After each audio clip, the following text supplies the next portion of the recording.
Hey you guys, welcome back to the channel. It's been some time since we talked about this. Yep. The last time we were on, we talked about something eyewear.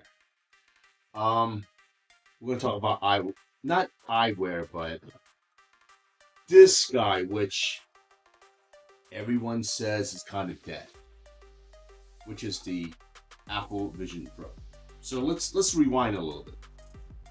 When did this thing come out? About in the beginning of the year, but when? Like, It was like February 2nd, I think was the launch date. yeah, the launch date was like early 2024. Lots of hypes around it. Yep. And it was expensive. No doubts about that. But I think if you watch our original vlog, this is a really different and very unique product. And it was groundbreaking. Yep. Just because the quality of image and the interactiveness that you can have with it, right? Yeah. Let's we'll now make this super long. We were pretty gung ho about the original using it and just what we think it could be used for, right? Yep. Fast forward now to November 2024, right before Thanksgiving and right before Christmas. And all along the way too, don't forget there were rumors about there's a cheaper version coming out and yada yada yada. Yeah, they never did. Never materialized. Which is good because that's a good thing, right? But here we are, November 2024. What is your take on this at this juncture? I still stand by everything we initially said. Although we both definitely don't use the device as much as we used to. Most recently, I've been using the headset to practice my speeches for my communications class. Because the Apple Keynote app, their presentation slideshow app, in the Vision Pro, you can present in Steve Jobs Theater. You can immerse yourself in the Steve Jobs Theater and like present to an empty crowd, and that's been kind of nice actually. Okay, so that part. What about, from your perspective, what about productivity? So that's a productivity, but what's another productivity type of advantage or usage that you might have? The biggest productivity thing, it has to be the Mac Virtual Display, because we probably talked about it. You can mirror your Mac Virtual Display to the headset and just work with the display floating in an environment, and that's super nice. The one thing we are still waiting for is the ultra wide display, and that is finally coming it's currently in the Vision OS beta. Yeah, I won't mess with beta because in the very beginning, beta software for this thing, we heard that we read on Reddit that it can break it. Not break as in broken, break as in you need to take this thing back to that Genius Bar at Apple for them to help you reset it. Yep. That's the main thing. But for us, you're right. So from a productivity perspective, I did try the remote capability. What I mean by that is that I was using my Mac Studio or I use my Mac Pro laptop, and I'm able to use that as a screen. The ultra wide is not available yet, like you said. So I'm really waiting for that and kind of excited about it because the floating screens and for those that have used it and the way that you can describe that, you could bring it up really close. Literally, the screen could be 6 inches from your face, but all the way further out, like 6 to 10 feet further out. But then you can enlarge it where it fills the space of the wall. Yep. It's hard to describe in some ways, but you really just have to experience it. So from a productivity perspective, I think that there's still, it's very, very much at its infancy, especially productivity. Speaking of just the evolution of the Apple Vision Pro, I'm really bad at it. I'm not gonna lie. I did not touch this thing for over 2 months, and the only reason why I touched it recently is because Justin here said, "Hey, have you messed with it lately? Have you even turned it on?" I go, "No," because there's just not a day in and day out type of immersive type of experience that it requires a daily interaction. Yeah, not to mention, I really didn't want to admit this, but the headset is really heavy. It it's hard to justify putting it on to begin with. all day long. And as I don't know, is it me? I'm not getting dizzy, but I do get some eye strain because I don't use it as often. Yeah, it's the strap you're tightening it too much. Probably, and that's right off the bat. One of your initial experience right away is you do use the middle strap. Yes, I use the dual loop band, so I have a strap going over my head and around the back. And that seems to alleviate some of that pressure, right? Yes, for me at least. So from a coolness perspective, that's something I might really need to adjust. But this solo or whatever this, what is it? Do you remember this called? Solo loop knit band. It's really cool looking, but the comfort and usability of it, at least from Justin's perspective, he preferred the other. Yeah, it's not worth it. Okay. Now continue down to evolution. So the productivity it's still at its infancy. What about entertainment? Let's talk about that because that's what got me into it. I'm gonna let you go first. Yeah, so this is the entertainment space is where I've been messing with it most. For example, I'm a big PC gamer. I do everything on my gaming PC, and we recently picked up 2 Lenovo Legion Go's. And it's older units, meaning that's not the latest. But we're going to give a review around that too. Yeah, so stay tuned. We'll talk about those actually another day. But what you can do, since those are all Windows devices, you can run a different program to stream those PCs to the Vision Pro. And so I've been playing a lot of games that way. So in simplicity, you would use the Vision Pro as a monitor. Yes, exactly. So that's your main core entertainment. For me, when I use it as an entertainment device, I want to be able to watch videos on there. So while it doesn't have a micro SD slot or anything like that, you have to leverage up the cloud. The cloud is a transfer agent where you upload your material from your PC and or your Mac desktop or laptop. You upload it to the cloud, and then from the cloud you have to pull it back down onto the Apple Vision Pro itself. A little bit of a hassle, but it does work because you're not going to store in hundreds of movies, right? Yeah. Like if you're going on a plane ride, you might want to house like maybe 10 movies, and at a rate of maybe, let's just say a resolution of 4K or 2K at maybe 4 to 6 gigs a piece, it can hold that, and that's not a problem. And watching movies overall, it's a good experience. Yeah, I mean, I haven't taken it on a flight or been in a car ride with it, but I can imagine just being able to watch something in, I don't know, Haleakala on top of that mountain. That'd be pretty sick. Yeah, I've been on the plane with it, and I will put myself in like some type of outdoor space so that I'm not. You really get immersed. I mean, that's the best I can describe it. It's really good because the additional feeling is that, and I have to learn the hard way, is that get the Apple Pro earbuds, AirPod Pros, because that would just help the immersiveness of the experience. Really take it to the next level. It really creates that space. I would love to have been able to use the AirPod Max, but unfortunately, at least the way it's designed, it doesn't work well. Yeah. I mean, you could do it, but it's not isolating, right? It also depends on your head size because there are things that like stick out of the side of the headset, and that makes it hard to actually put the AirPods Max on top of it. Okay. Continuing down the road of entertainment and immersiveness, what brought Justin go, hey, you need to touch it, is that Apple TV. You have to go on Apple TV. I was so out of touch. It's with an Apple TV. Yes, it's in the Apple TV app. I think it's free for all. It is. Yeah, I think it is. I don't think it requires their subscription. But they've been releasing a bunch of immersive shorts. Most recently, well, not anymore because we're recording this after the weekend. Yeah. But before that, they released a like short feature film, basically called Submerged, and I want to hear your thoughts on this. I tell you what.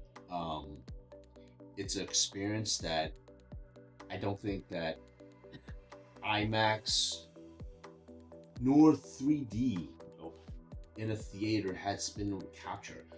You are really immersed in the space where you're literally, as you turn your head within reason of 180 degrees, I would say, you're in there. You feel the and then I was wearing my AirPod twos, right? And it was just, you were literally in the space. And what I also appreciated the experience was that because it was a very dark scene. And as you all know, if you're movie buffs, when you watch dark scenes, that black and the gray really gets washed out where it just gets black. Yep. And with this guy here, it does not do that. Yeah. You can really see the texture, the water droplets, the lighting, and it wasn't like pixelated. It was a very fine presentation. Yep. The screens on this are OLED, so it does have that very contrasty color, and it just makes colors pop so well. Yeah, the color itself and the balance of it, they did a really good job. Staying with just that particular short film. And that short film was about 14 to 15 minutes, if I remember correctly. But it was a very impressive experience. I'm going to go rewatch it because there's a lot of details that you'll be able to observe, because as you move your head around, you're literally behind the character's position and also in front. It's just extremely well done. And I'm so excited that what type of experience a device like this is going to be able to incorporate in the entertainment side, and even usage in productivity. Who knows where that's going to go? But that's the immersive film. And what are some of the additional thoughts you have around that submersible short film? Yeah. So that experience really transformed the way I'm now thinking about entertainment on a device like this. Because normally in a movie, if you want two different perspectives, you have to switch between those with the camera, because you can only focus on one thing at a given time. With this, it's almost like you are the camera, and you can look at what's going on in the scene and have multiple things going on in that same scene. The one I am thinking of, they were like loading torpedoes in, I don't really, it's a submarine. I don't know anything about the submarine. Neither do I. On both sides, there was one crew loading one torpedo and another crew loading another torpedo, and you could look between them and see what each of them were doing. Yeah, individually, like traditional in a traditional flat world, I want to call it. You have to actually use a camera A and a camera B. This is all about you as an individual. Yep. Where do you want to put that focus towards? I would also add, I took notice that in the opening scene, for those that have have a chance to try it, that opening scene, how the camera pans through and just glides you through. Because what happened was everyone was in their bunk beds, in the submarine. That's very tight quarters. And what happened was the camera's pans toward the character. And yes, you can do that. You can achieve that effect on a traditional flat camera. But just the fact that as they're panning, I was able to move my head to look at the other characters and see what they were doing and so forth. So it's a very different experience. And it was just like, I can't wait to see what other films is going to be able to develop with that. Now, any additional points on the submersive experience on that submarine one? I touched upon the lighting, which was spectacular. Yeah, you touched upon the lighting, that was the big one for me. Because they utilized a lot of dark scenes. Oh, a lot in the submarine. Yeah, which in a typical theater, trying to go back to those dark scenes now, I just can't do it. Right. You just can't see enough. Yeah, I mean, even if you watch it on your computer, if you don't have a really well calibrated type of monitor, the black gets washed out because of the traditional LEDs and so forth. The OLED really brings that contrast out, right? Okay, there are other immersive films. There are concert films too. Yes. There was the initial one that Alicia Keys was in it. It's cool, but they did release one recently, just was the weekend. I haven't watched that yet. I haven't watched that either. So I'm gonna go watch that soon. But what I did go and try out was the NBA one. How was that? Because I didn't watch that. Ooh, let me tell you, I am excited about that. It's not so while some of you out there have tried the metaverse and the way to see it, no man, it's really different. The reason being because of the technology that they use within the OLED and the way Apple developed the screens. It's because the layering aspects, the depth. It's the depth that it can get. It's one thing to be 3D or virtual with a flat screen, but that depth, just like when we first watched Avengers in 3D here, that depth this particular device can provide, it's that experience is second to none. You really have to try it out. So I would encourage you to try that out because you're literally sitting on the court. One of the scenes where it was NBA weekend, All-Star weekend from 2024, when Steph Curry was taking a shot, he's taking a shot on the far right-hand corner of the court, shooting the arc towards the basket. You literally can watch, like you're sitting in a certain position, but you literally have to, the camera's not towards him. You have to turn your head towards the character and watch him shoot. It's hard to describe because you just have to experience it. It's not it hasn't had its first birthday yet.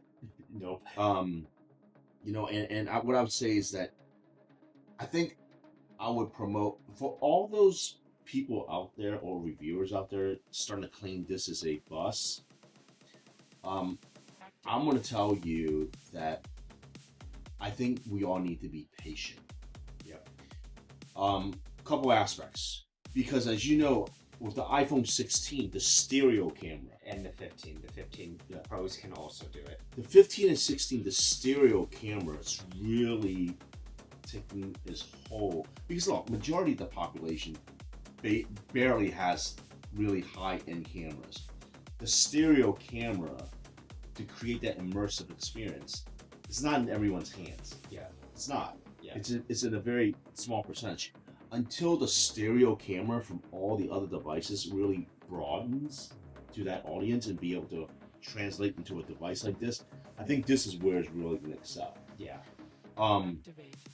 So I think be patient, because I'll be the first one to say something is a bust, and not because we invested our own money into a device like this and we don't want to be losers, but no, that's not it. Even though it's with a M2 processor in here, I believe, Yeah. right? It's an M2. And they're at M4 right now as of today. If you know anything about Apple, you are still very capable of an M1. Let me just say that much. And the M2 in a device like this, and for what they have done, I'm not concerned about the longevity of this from a tech perspective. Is this going to last 20 years? Absolutely not. Is it going to be in 10 and be obsolete? Probably, especially in a very rapid evolving platform like this. But what I would say, the 5-year horizon, I'm not worried. I'm not worried that even when the new ones comes out, it'll be able to cover a good 80% of the task that it needs to. So I'm not worried about from that aspect, especially with the slow evolving environment of this. But the materials, one aspect of entertainment we did not touch upon was gaming. Oh yeah. Have you? No, he did touch it where he's streaming as a monitor. Have you found any games that has been developed on this platform to be entertaining? So, Apple and gaming is really difficult because the only way you are kind of able to game on a device like this or a Mac is through Apple Arcade. And Apple Arcade is mostly built for the mobile devices, your iPhone or your iPad. So it's kind of difficult to find good, enjoyable games. One of the ones I have found though is the Lego Builder's Journey. It augments like a Lego set right in front of you, and you can kind of move little pieces around to move the character. That's kind of fun because it doesn't take you out of your current environment. It just places something in front of you. I haven't played many games on it, but what I would say is that you have to really evolve your thinking. That if you're thinking about a traditional, what I call a Joy-Con or joystick or joypad, whatever you want to call it, and to play something like that and with a screen, you could do that with any devices. Yep. And that, again, that video of the Lenovo device is going to come up. But with this, it's about the interactiveness using your 10 fingers. Yep. I haven't found any true games to play with it yet because, again, I didn't play with I haven't touched this thing for over 2 months, but after experiencing the immersiveness of the content that's starting to provide, and knowing that the monitor, the remote monitor or mirroring, whatever you want to call the virtual display, whatever you want to call it, is coming out. And then with the ultra wide, I'm very excited about that. Yeah. Because that was something that the meta side was a little bit more advanced, because I was able to put like 3 screens on a desk, right? So I'm really am looking forward to that, because I do majority of my laptops and my desktop is an Apple device. I think visually I have not been able to identify or try another uh, virtual or augmented or virtual. It's better than these colors or sharpness of this display. Yeah. So I think that's why they are the price that they are. They still haven't gone on sale and whatever else, but they are moving a lot slower now. But we still see people trying them on and giving it a shot at the Apple Store. Yeah, our local Apple Store still gives demos. I know they are starting to cut back on all of that kind of stuff, but our store is still doing it. People still seem interested in it. So yeah, something that, knock on wood, we have not experienced, which some of the units in the very beginning did experience. Let's talk about that. About a month and a half into it. Not even. It was like a week or 2 weeks. Is that right? Okay. Yes, it was almost immediately. So what was it? So some of the Vision Pro units were developing a small crack along the middle of the display.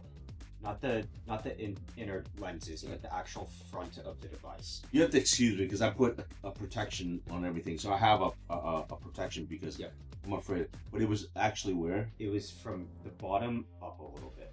So it would develop a crack. And what was some of the theories of why it did develop a crack? Initially, we thought it might have been due to heat from charging the battery while the device is plugged in, or just heat in general, or just something else going on. But it was a batch. Yes, as it evolved, it seemed to only be a specific batch of units, and it only affected like early 1 terabyte units. Yeah. Which I forgot which one I have. Did I get the 1 terabyte? I think you have a 512. Yeah, I don't think I got the 1 terabyte because we all know Apple tax on storage is extremely pricey. So from that perspective, bad Apple. But you're using a 256 unit. Yeah, I'm using a 256, and that's just because I don't really download anything to it. There isn't a reason to, so I just don't need that storage. I have to add, if you have a really large photo collection, watching those photos on your iPhoto app on this, it's pretty cool. Yeah, so now with Vision OS 2, you can convert your regular photos that you took from years ago into spatial photos, and it'll use all that depth information it took way back then to make it 3D. Now, don't get me wrong, it still feels like Flat Stanley. Yeah, the effect is still pretty convincing though. For those that have kids, you're gonna know what Flat Stanley is. It's really like a paper mache cut out in layers, right? But as stereo cameras, like devices like the 15 and 16s gets more prevalent, it's going to get better. And my experience as far and going back to look at the photos are really cool. We have not used the I guess the talking app as much, the FaceTime. Oh yeah, no. Yeah. I don't want to mess with the personas. They're just kind of funky. The persona needs some work, guys. But overall, I mean, look, I think that if you are a aggressive and progressive type of individual that loves tech, I'm still gonna recommend it. Absolutely. If you have the funds for it, don't go racking up a huge bill. But this is a really solid device. Everything else about it, it's still Apple quality and so forth. I'm really looking forward to it. I think what I'm looking forward to most is as Christmas holiday comes around, I'm gonna have some time off. So I'm gonna start watching a decent amount of content on here. I'm hoping the evolution of baseball, basketball, and football really get on here.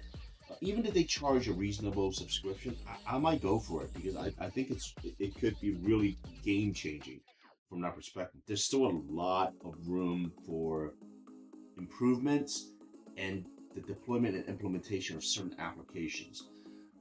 We haven't heard much from from a productivity world, like scientists and so forth, Yeah. how they're using this. I can only imagine what they can do because, like we described very, very early, where there was a model in the middle of the room and we could take the parts apart. Yep. And the scary part was precision was there. We literally had to go up to the image within reason and pull it out. It wasn't like I'm 3 feet away, just make the gesture and it worked. You actually had to go to the virtual model and almost touch it. In fact, touching it to move that particular part. Yep. I'm still excited about this. I have not developed buyer's remorse yet. I think what I would say is that maybe 5-6 months into it, I was like, I'm starting to get worried.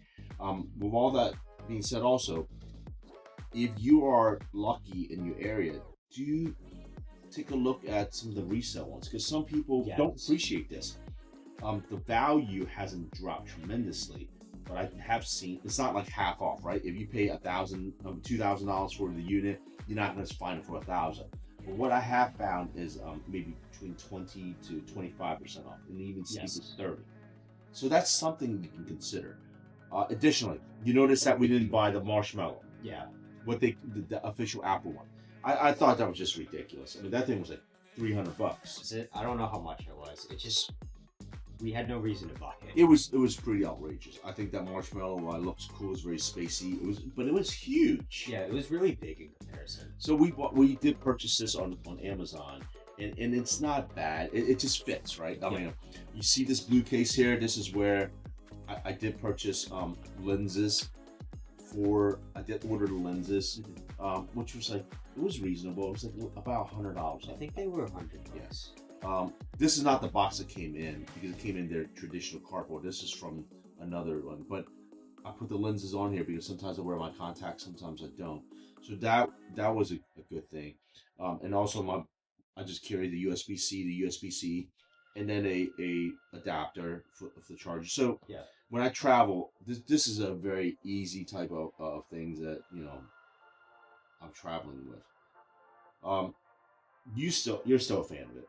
Absolutely. But you know what? I think one of the last things I want to touch upon is that the latest iteration, the latest software on this, for me, I just noticed it today because I found an updated thing. It's the gesture where it actually uses both sides of your hands now. Yes. So now, what you used to have to do was look up to access the control center. Yeah.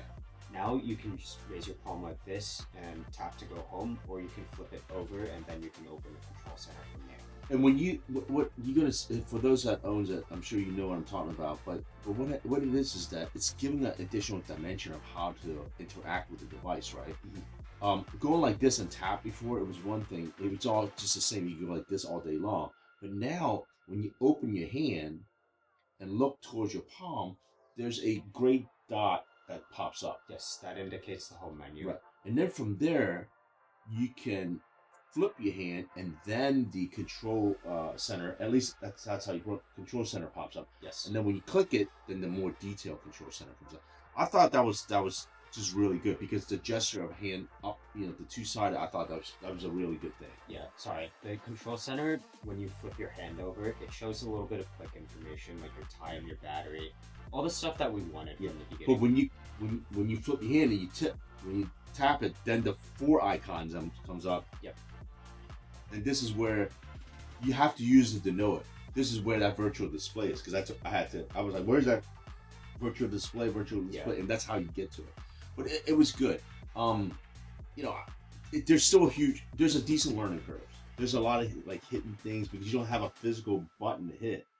I mean, you do. It's just not natural to reach up to your face. And also now, for those that don't know, there are multiple ways to turn this thing off. And there is a off button. There is a shutdown mode. In the very beginning, like for the first 3 days, people will go around, oh, you just disconnect the cord. That's not the right way to do it. Yeah. Okay.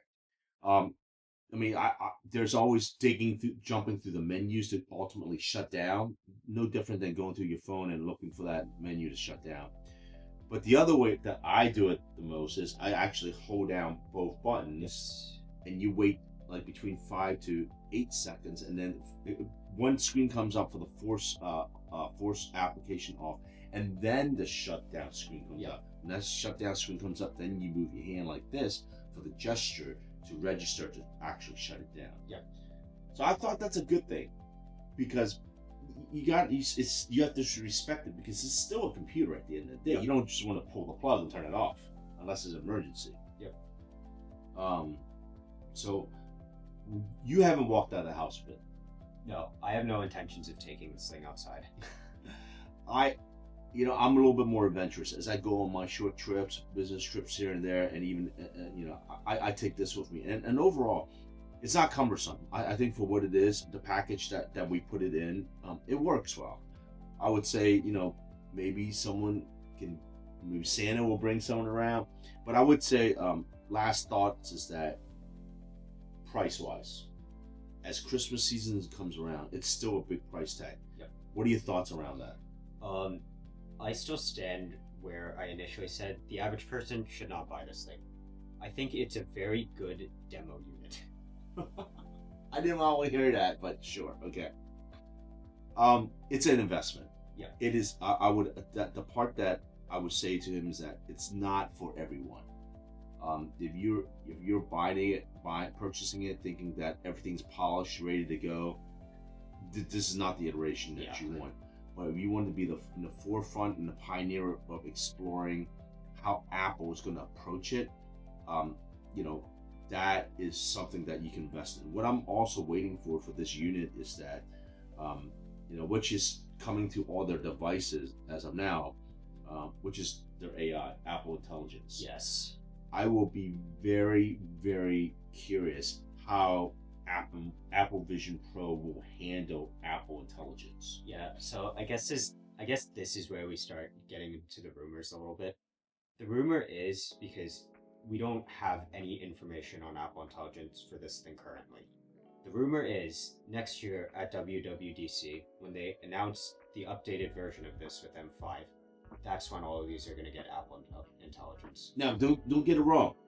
M2 still can handle Apple Intelligence. Yes, any M1 device or newer. So don't be afraid that even if you go into the pre-owned market and score one of these at a great deal, that Apple Intelligence might not be available to you. Yep. As of current, our understanding is, first of all, Apple Intelligence is available across the line as long as, again, you have an M1 and up. Yep. Okay.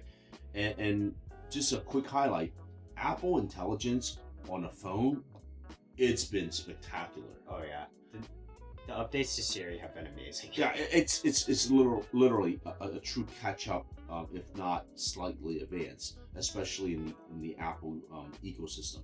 So I'm very excited how they're going to implement AI on this. That's about what I have as an update at this point in time. It's past the 6 months, but it's before a year. Hopefully before Christmas or around December they do another update to give us more. But now there's still, it's still a very dormant type of product. It's like developing silently. Yeah. I mean, I have definitely been hoping that the development process for this would have been a little bit faster, but it's a hard device to develop for because it is expensive and there's the market share is just not quite there, right? But it's for me it's a fun device though. It is. I have no problems watching a movie on it. Yeah, I mean, I play games in bed on this thing all the time, So, okay. Stay tuned. We're gonna do a Lenovo Legion Go review soon enough, and we're gonna talk about those glasses because I have a pair too, but I don't wear them as much. But with his, we very rapidly got a prescription for his. Yeah. And my understanding is so far is you like it, love it. Where are you with it? Sneak peek. I'm not going to say more than this. These things have changed my life in a good way. All right. Okay, you guys, stay tuned. Please subscribe. And till then, peace out.